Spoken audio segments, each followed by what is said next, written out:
গেছে বিশ্বের সবচেয়ে বড় আইসবার্গ A23A। প্রশ্ন উঠেছে ৩ দশক ধরে স্থির থাকা এই দৈত্য হঠাৎ নড়তে শুরু করলো কেন?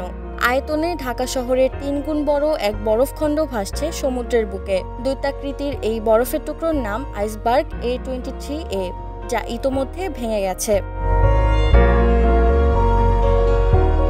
৩ দশকেরও বেশি সময় ধরে অ্যান্টার্কটিকার ঠান্ডা সাগরের তলদেশে আটকে ছিল এই বরফখণ্ডটি।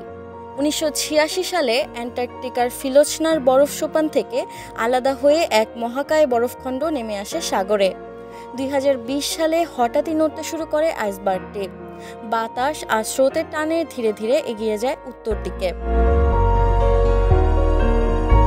স্যাটেলাইট ছবিতে দেখা গেছে আইসবার্গটির একক ভর আর নেই। বাংলাদেশের একমাত্র স্মার্ট সিটি বসুন্ধরা এখন আরো নিরাপদ, আধুনিকতায় আরো এক ধাপ এগিয়ে। বিশাল A23A ভেঙে পরিণত হচ্ছে একের পর এক বড় টুকরোতে। বিজ্ঞানীরা বলছেন সমুদ্রের পানি আর বাতাসের তাপমাত্রা বেড়ে যাওয়াই এর মূল কারণ। জলবায়ু পরিবর্তনের কারণে অ্যান্টার্কটিকার বরফ আগের চেয়ে অনেক বেশি অস্থির হয়ে পড়েছে।